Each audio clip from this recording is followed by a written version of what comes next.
ज्याचा ताबा त्याची जमीन असा सुप्रीम कोर्टाने निर्णय दिलेला आहे मित्रांनो। आणि त्यांनी फक्त 7 अटी पूर्ण करायला सांगितलेल्या आहेत। जर त्या 7 अटी पूर्ण केल्या तर ज्याच्या ताब्यामध्ये जमीन आहे किंवा ज्याच्या ताब्यामध्ये कोणतीही प्रॉपर्टी आहे ती त्याच्या नावाने होऊन जाईल, असा निर्णय हा मार्च महिन्यामध्ये 2024 ला असा निर्णय आलेला आहे। आणि लिमिटेशन ॲक्ट 1963 च्या अधीन हा निर्णय दिलेला आहे। आणि त्याच्यावरून म्हणजे जी ॲडव्हान्स पोझिशन आहे त्याच्यावरून 7 अटी पूर्ण करायला सांगितल्या। त्या 7 अटी मी पूर्ण तुम्हाला समजावणार आहे। भले तुमची जमीन कोणी जर कब्जा करून ठेवलेला आहे किंवा जर तुम्ही कब्जा करून ठेवलेला आहे तरी हा व्हिडिओ तुमच्यासाठी इम्पॉर्टंट ठरणार आहे, कारण की ह्याच्यात मी दोन्ही बाजूने समजावणार आहे। एक तर निकाल पण वाचून दाखवणार आहे आणि जर एखाद्याने तुमची जमीन जर कब्जा करून ठेवलेला आहे तर ती कशा प्रकारे वाचवायची, त्याचं नाव कसं आपल्याला म्हणजे तो लावत असेल तर कशा प्रकारे आपण त्याला अडवायचं, त्या सगळीच माहिती मी देणार आहे। की कोणत्या पायऱ्या आहेत, कोणत्या स्टेप आहेत ज्या आपण घेतल्या पाहिजे जेणेकरून जो कब्जादारी असतो तो आपलं नाव त्याचं नाव तो चढवू शकणार नाही। आणि जर एखादा कब्जादारी आहे तर तुम्हाला नेमकं काय करायचं आहे या निर्णयावरून मी समजावतो। असं नाहीये की मी लोकांना भडकवत आहे की लोकांसाठी मी असा व्हिडिओ बनवत आहे की एखाद्याने कब्जा केला असेल तर त्याच्या बाजूने व्हिडिओ बनवण्याचा प्रयत्न करतो की जेणेकरून त्याला जमीन मिळावी। हा उद्देश या व्हिडिओ बनवण्याचा नाहीये, फक्त सुप्रीम कोर्टाने निर्णय दिलेले असल्यामुळे मी हा व्हिडिओ तुमच्या समोर आणत आहे जेणेकरून लोकांना जागरूकता व्हावी। जे लोक अजून तरी झोपलेले आहेत, ज्या लोकांचे कब्जे झालेले आहेत, ज्या लोकांच्या जमिनीवर कब्जा झालेला आहे त्या लोकांची जमीन जाऊ नये। आणि जर एखाद्याने कब्जा केलेला असेल तर त्या लोकांना कशा प्रकारे हा निर्णय फायदेशीर ठरू शकतो हेच मी समजवण्यासाठी हा व्हिडिओ बनवलेला आहे। तर व्हिडिओ जर तुम्हाला आवडला तर नक्कीच लाईक करा। त्या अगोदर व्हिडिओ सुरू करण्या अगोदर जर तुम्ही चॅनलला नवीन विजिट केलं असेल तर नक्कीच सबस्क्राइब करून ठेवा जेणेकरून प्रत्येक व्हिडिओची नोटिफिकेशन सगळ्यात पहिले तुम्हाला मिळत राहील। तर चला मित्रांनो, उशीर न करता आपण व्हिडिओ सुरू करूया। आता लेटेस्ट जजमेंट आलेला आहे मार्च 2024चं, त्याच्यात 7 अटी दिलेल्या आहेत। तर एक स्टेप बाय स्टेप मी तुम्हाला त्या अटी समजावणार आहे आणि मी नंतर तुम्हाला समजावणार आहे की कोणत्या जमिनीवर आपण ॲडव्हान्स पोझिशन लिमिटेशन ॲक्ट 1963 च्या अधीन आपण दावा दाखल करू शकत नाही किंवा कोणत्या व्यक्तीची, जी आपल्या भारतामध्ये अशा 3 व्यक्ती आहेत की त्याच्या जमिनीवर भले एखाद्याने 100 वर्ष कब्जा ठेवला असेल तरी त्याची जमीन त्याच्या नावावर होणार नाही। म्हणजे अशा प्रकारचे 3 व्यक्ती आहेत। तर व्हिडिओ तुम्ही जर लास्टपणे बघितला तर तुमची जर जमीन अशा व्यक्तीने जर तुम्ही त्या कॅटेगरीमध्ये येत असतील आणि तुमची जमीन जर कब्जा झाली असेल तर तुम्हाला घाबरायची गरज नाही। तुमची जमीन तुमच्याच नावाने राहील आणि जो कब्जादारी आहे त्याला तिथून हाकलून लावलं जाईल। तर चला मित्रांनो, पहिली अट आहे ती मालमत्ता खरा मालक कोण आहे सुप्रीम कोर्टाने दिलेला आहे। असं नाहीये की मी डायरेक्टली व्हिडिओ बनवत आहे, हे आहे जजमेंट। तुम्ही इथे बघत असतील हा पूर्ण जजमेंट आहे। तुम्हाला हा कुठे मिळेल ते पण मी तुम्हाला समजावणार आहे। पण पहिला जो अट त्यांनी दिलेली आहे ती मालमत्ताचा खरा मालक कोण आहे, जो कब्जादारी आहे, म्हणजे ज्याने एखाद्याची जमीन कब्जा करून ठेवलेली आहे, 40 वर्ष असू द्या, 50 वर्ष असू द्या किंवा 20 वर्ष असू द्या, तर त्या व्यक्तीला जो त्याने जी जमीन कब्जा करून घेतलेली आहे त्या जमिनीची त्याला पूर्ण डिटेल माहिती असणं गरजेचं आहे। आता मग डिटेलमध्ये तुम्हाला काय काय माहिती असणं गरजेचं आहे। आता फर्स्ट तुम्हाला त्या जमिनीचा 7/12 माहिती असणं गरजेचं आहे। त्या जमिनीचा 7/12 ओनर कोण आहे ते तुम्हाला माहिती असणं गरजेचं आहे। तो कुठे राहतो हे तुम्हाला माहिती असणं गरजेचं आहे। किंवा जर त्या जमिनीवर तुम्ही एखाद्या कायमस्वरूपी तिथे राहत आहे तर ती जमीन कशा प्रकारे तुमच्या जवळ आली ह्याचे पुरावे असणे तुमच्या जवळ गरजेचं आहे। आता ती पहिली स्टेप आहे। आता तो आहे म्हणजे एखादा माणूस आहे की जो समजा बाहेर राहतो, पण ती गोष्ट वेगळी आहे। पण आता मी दुसरी कंडिशन सांगतो की तो ताबा काढून घेण्यासाठी त्याने जर काहीच प्रयत्न केला नसेल, एखादा व्यक्ती आहे समजा जो बाहेर राहतोय की तिथेच राहतोय, त्याच गावात राहतो, त्याच्या साईडलाच राहतो, पण त्या व्यक्तीने कधी ताबा काढून घेण्याची म्हणजे प्रयत्नच केला नाही। म्हणजे तुम्ही जर एखाद्या जमिनीवर कब्जा ठेवला पण समोरच्या व्यक्तीने तुम्हाला कधी तिथून हटवण्याचा प्रयत्न केला नाही किंवा एखादा केस तुमच्यावर केला नाही किंवा कुठे तुमची कंप्लेंट केली नाही, म्हणजे अशा प्रकारच्या जर गोष्टी त्याने कधीच केल्या नाही, त्याला माहीत असून सुद्धा त्याने तुम्हाला तिथे ताबा करून दिला आणि तुमच्या अंडरमध्ये ती जमीन असेल आणि तुम्ही तिथे वास्तव्य करत आहेत, त्या व्यक्तीला काहीच प्रॉब्लेम नाही, तर अशा कंडिशनमध्ये तुम्ही 2 स्टेप ह्या पूर्ण केलेल्या असणार आहेत। पहिली स्टेप तर तुम्हाला डॉक्युमेंट तुमच्या जवळ असणं गरजेचं आहे त्या जमिनीचे। आता डॉक्युमेंट जवळ असणं गरजेचं आहे, पण बरेच लोक आम्हाला सांगतील की सर जमीन आमच्या अंडरमध्ये आहे, आम्ही कब्जा करून ठेवलेला आहे पण आम्हाला त्याचं काहीच माहीत नाहीये। हा व्हिडिओ बघा, त्याच्यात मी पूर्ण माहिती दिलेली आहे। थोडाफार तुम्हाला त्याच्यात खर्च येणार आहे, कारण की पूर्ण रेकॉर्ड आणि त्या जमिनीचा पूर्ण डिटेल जर काढायची असेल तर आपल्याला रेकॉर्ड बसवून त्या प्लॉटची पूर्ण चौकशी करावी लागेल आणि त्याच्यानंतरच तुम्ही ते डॉक्युमेंट काढू शकणार आहात। आणि जर ते डॉक्युमेंट काढायचे ते 1935 पासून पण आपण डॉक्युमेंट काढू शकतो। तर या 2 स्टेप आहे तो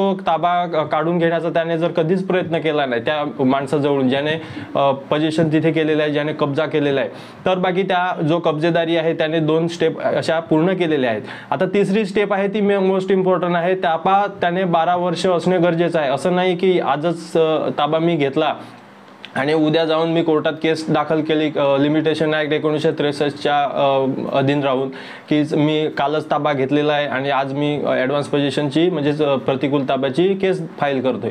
तर असं चालणार नाही. तुम्हाला तिथे ताबा असणं गरजेचं आहे. तो पण 12 वर्षाचा कालावधी त्यांनी दिलेला आहे आणि 12 वर्षाचा कालावधी कशा प्रकारे मोजला जाईल तो पण मी तुम्हाला पुढे समजवतो. आता जर असं तुम्ही सांगितलं एखादा ताबा घेतला आणि त्यांना असं सांगितलं की नाही मी 12-13 वर्षापासून राहतो, तर ते 12-13 वर्ष त्याच्यात पण भरपूर मोठे फरक आहेत. किंवा तुम्हाला असं विचारलं की कोणत्या महिन्यात आलेला, तर तुम्ही सांगतील जून, जुलै, ऑगस्ट महिन्यामध्ये मी आलेलो, तर ती पण गोष्ट शक्य नाही. तुम्हाला प्रॉपर महिना, प्रॉपर तारीख, कारण की महिन्यामध्ये पण 30 दिवस असतात, तर तुम्हाला तारीख पण माहिती असणं गरजेचं आहे, महिना माहिती असणं गरजेचं आहे आणि तुम्हाला साल, जे तुम्ही साल कोणत्या साली तिथे कब्जा केलेला आहे. आता ह्या 3 कंडिशन झाल्या की आपल्याला ताबा हा 12 वर्षापर्यंत असणं गरजेचं आहे. आता मालकने कोणताच गुन्हा दाखल केला नाही. 4था कंडिशन त्यांनी असं दिलेली आहे, हे जजमेंटमध्ये दिलेलं आहे. मालकने गुन्हा दाखल केला नाही म्हणजेच कोणत्याच प्रकारे गुन्हा दाखल केला नाही. समजा जर तुम्ही एखाद्यावर कब्जा केला, तुमच्या जमिनीवर एखाद्याने कब्जा केला किंवा तुम्ही कब्जा केला, पण असं नाही आहे की तुम्ही काठी घेतली किंवा हातात कुऱ्हाड घेतली, कोयता घेतला आणि तुम्ही धावून गेले, त्याला हटवण्याचा प्रयत्न करायला लागले, तर त्या गोष्टीला कोणताच हे नाही आहे, फायदा नाही आहे. कारण की तुमच्याजवळ तुम्ही एकतर तुम्हाला तिथे जर हटवायचं असेल तर तुम्हाला पुरावा तयार करावा लागेल. कारण की 12 वर्षानंतर तो जो व्यक्ती आहे, जो अतिक्रमण करणार आहे, कब्जा करणार आहे, तो कोर्टात जाणार आहे, हे तर 100% आहे. आता माझा व्हिडिओ बघून पण बरेच जातील, कारण की साहजिक आहे. तर त्यासाठी तुम्हाला काय करावं लागेल की एखादा तुम्ही सरकारी डॉक्युमेंट, तुमच्याजवळ सरकारी प्रूफ असणं गरजेचं आहे. आता सरकारी प्रूफ तुम्ही कशा प्रकारे बनवतील की तुम्ही पोलीस स्टेशनमध्ये जाऊन कंप्लेंट करू शकता. आता बरेच लोक मला कॉमेंट करतील की सर पोलीस याच्यावर काही कारवाईच करत नाही. पण कारवाई करो ना करो आपल्याला काय त्याचा काहीच फरक पडत नाही. फक्त तुम्ही जाऊन तिथे एक रजिस्टर तरी नोंदवा, तुमच्या नावाचा एक केस तरी नोंदवा, त्याच्या नावाचा केस तरी नोंदवा, जेणेकरून भविष्यात जर अशा परिस्थिती निर्माण झाली की त्याने जर लिमिटेशन ॲक्ट 1963च्या नुसार जर दावा दाखल केला तर तुम्ही ती कॉपी तिथे सबमिट करू शकतात. कारण की या 7 अटीमध्ये त्यांनी स्पष्टपणे दिलेलं आहे की जर तुम्ही त्याला कधी हटवण्याचा प्रयत्नच केला नाही किंवा त्याच्यावर कोणताच दबाव आणला नाही तर तो त्याच्या नावाचे पेपर बनवू शकतो. आता जर तुम्ही एखादी कंप्लेंट केली असेल पोलीस स्टेशनमध्ये, SDO मध्ये किंवा तंटामुक्ती तुमच्या ग्रामपंचायत असो, म्हणजे सरकारी एखादा तुमच्याजवळ डॉक्युमेंट असला पाहिजे की नाही मी त्याला हटवण्याचा प्रयत्न केलेला पण हा माणूस आहे तो हटण्यासाठी तयार नाहीये, त्यासाठी त्याने एवढा वर्ष कब्जा ठेवलेला, तर तुम्ही स्पष्टपणे तिथे कोर्टामध्ये पण सांगू शकता. तर अशा झाल्या या 4 आपल्या अटी जे त्यांनी शर्ती सांगितलेल्या आहेत त्या अशा झाल्या. आता 5वी अट आहे ती पण इम्पॉर्टंट आहे, मालक माहीत असलं पाहिजे. म्हणजे मालकाला माहिती असलं पाहिजे की तुम्ही ती जमीन ही कसत आहेत, कब्जा घेतलेला आहे. की असं नाही आहे की एखादा मालक आहे की तो समजा बाहेर गावी राहतो किंवा त्याची डेथ झालेली आहे, कोणाच त्याच्या वारस नाही आहे, पण अशा केसमध्ये ही गोष्ट म्हणजे मान्य केली जाणार नाही. कारण की मालकाला माहीत असलं पाहिजे की मी जर समजा मालक आहे आणि माझ्या प्रॉपर्टीवर जर कोणी कब्जा करून ठेवलेला आहे तर मला माहीत असलं पाहिजे आणि मी त्याच्यावर ॲक्शन जर घेतली नाही, म्हणजे सगळ्याच कंडिशन त्याच्यात येतात जी मी सगळीच सांगितली तुम्हाला, मी गुन्हा दाखल नाही केला किंवा 12 वर्षापर्यंत त्याला तसाच्या तसाच राहून दिला, तर आपल्याला तो प्रॉब्लेम येणार आहे, 100% येणार आहे. आता मालकाला पण माहिती असणं पाहिजे, कोर्टाने पण आदेश दिलेला आहे, म्हणजे जजमेंटमध्ये दिलेला आहे की जर मालकाला माहिती असेल आणि त्याने जर कोणताच ॲक्शन घेतला नाही की कोणताच प्रॉब्लेम दिला नाही त्याला, तर बाकी तो त्याच्या नावाचे पेपर बनवू शकतो. आता 6वा मोस्ट इम्पॉर्टंट, आता त्याला तारीख आणि ताब्याची तारीख माहिती असली पाहिजे. मग अशीच मी सांगितलं की तिसरा जो पॉईंट होता त्याच्यात की त्याला ताब्याची तारीख माहिती असलं पाहिजे, जो टाईम त्याने तिथे आला आणि कशा प्रकारे ताबा घेतला आणि कशा पद्धतीने तिथे त्याने वास्तव्य केलं, हा त्यांचा 6वा पॉईंट होता. आता मी 7वा पॉईंट सांगतो आणि त्याच्यानंतर समजवतो की कोणाच्या जमिनीवर प्रतिकूल ताबा म्हणजेच कब्जा जरी असला तरी त्याचं नाव लागू शकणार नाही. आता 7वा पॉईंट असा आहे, कब्जेदाराने त्या जमिनीवर किंवा त्या भूखंड त्या प्लॉटवर किंवा त्या इमारतीवर, म्हणजे याच्यात इमारत म्हणजेच घर वगैरे पण असू शकते, तर स्वतःच्या पैशाने कधी दुरुस्ती म्हणजे एखादं काम केलं असेल, म्हणजे एखादी समजा घर आहे तर त्याने त्या स्वतःच समजून समजा त्या घरामध्ये कोबा करून टाकला किंवा जर एखादी लादीचं काम करून टाकलं, प्लास्टरचं काम करून टाकलं, म्हणजे मालकाला माहिती आहे पण त्याने स्वतःच्या पैशातून करून टाकलं, याचा अर्थ तो त्याचाच तो समजतोय आणि त्याच्याच मालकीचा आहे असं समजून तो तिथे काम करत आहे. तर त्या काम केल्यानंतर ती जमीन, ती प्रॉपर्टी आहे ती त्याचं होऊ शकते. शकते. आता एखादा प्लॉट असेल तर प्लॉटला कसं होईल की त्याने तारीचं कंपाऊंड करून टाकलं, वाल कंपाऊंड करून टाकलं, किंवा एखादी शेती आहे त्याच्यामध्ये त्याने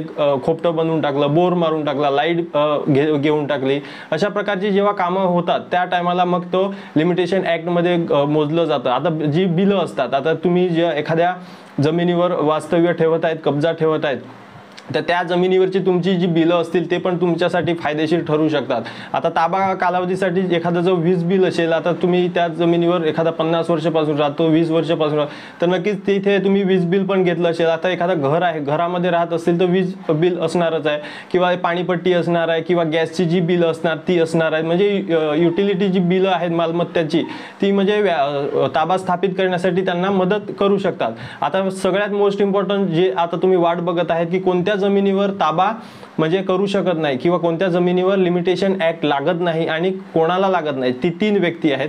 तर प्रतिकूल ताब्याचे जे सिद्धांत आहेत त्याच्यात जे अपवाद आहेत ते मी तुम्हाला सांगतो की मालक अल्पवयीन असेल, म्हणजे समजा एखादा मालक आहे तो अल्पवयीन असेल. आता एखादा अल्पवयीन केव्हा असू शकतो की समजा त्याचा एखादा जमिनीची प्रॉपर्टी आहे, प्रॉपर्टी आणि ते जे वारस असतील किंवा त्याचे जे वडील आई जे कोण असतील ते कोणीच नसेल, म्हणजे एखादी डेट वगैरे झाली असेल आणि एकुलता एक वारस त्यांचा उरलेला आहे किंवा 2 उरलेले आहेत, 10 उरलेले आहेत, पण ते अल्पवयीन असतील, कोणीच 18 वर्षावरती नाही आहे, तर अशा जमिनीवर ताबा म्हणजे जरी एखाद्याने घेतला तरी तो तिथे लिमिटेशन ॲक्ट लावू शकतो नाही. आता अल्पवयीन केव्हापासून समजला जाईल की जेव्हा तो ताबा घेतोय, त्या ताब्याची जी तारीख आहे त्या टायमाला तो वारस आहे, तो व्यक्ती आहे, तो अल्पवयीन नसला पाहिजे.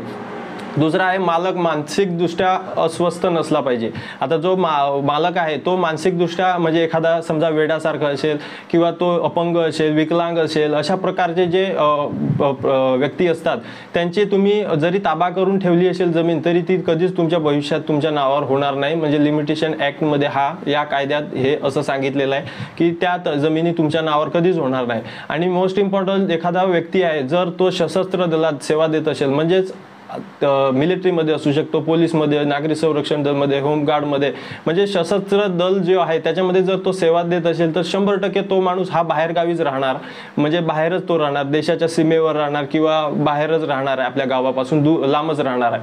तर त्यांच्या जमिनीवर 100% कब्जा होणारच आहे. पण शासनाने ही नियम 1963लाच टाकलेला आहे की जर अशा व्यक्तीची जमीन तुम्ही ताब्यात ठेवत असतील तर तुम्हाला त्या जमिनीवर नाव लावता येणार नाही, कारण की ती सशस्त्र दलात राहत जो माणूस आहे त्याचीच ती जमीन आहे, त्यामुळे तो 100% बाहेरच राहणार आहे, त्याच्या जमिनीवर त्याचं लक्ष असणारच नाहीये. त्यासाठी त्यांना ही सवलत दिलेली आहे. तर हे होते 7 नियम. आणि तुम्हाला हे जजमेंट डाउनलोड करायचं असेल तर खाली टेलिग्रामची लिंक आहे, खाली एक वेबसाईटची लिंक दिलेली आहे, तिथे कुठेही जा, वेबसाईटला जा, टेलिग्रामला जा, तिथे मी हे देऊन ठेवेल, तिथे जाऊन तुम्ही डाउनलोड करू शकता. तर नक्की तुम्हाला पूर्ण डिटेल आहे ती समजली असेल, माहिती जर तुम्हाला आवडली असेल तरी लाईक करा चॅनलला. जर तुमचे काही प्रश्न अजून असतील तर नक्कीच कॉमेंट करा, आपण त्याच्यावर पण व्हिडिओ बनवण्याचा प्रयत्न करू. आणि नवीन जर चॅनलवर आले असतील तर नक्कीच सबस्क्राईब करून ठेवा, जेणेकरून प्रत्येक व्हिडिओची नोटिफिकेशन तुम्हाला मिळत राहते. चला मित्रांनो, व्हिडिओ बघितल्याबद्दल धन्यवाद. पुढच्या व्हिडिओमध्ये भेटूया. जय हिंद, जय महाराष्ट्र.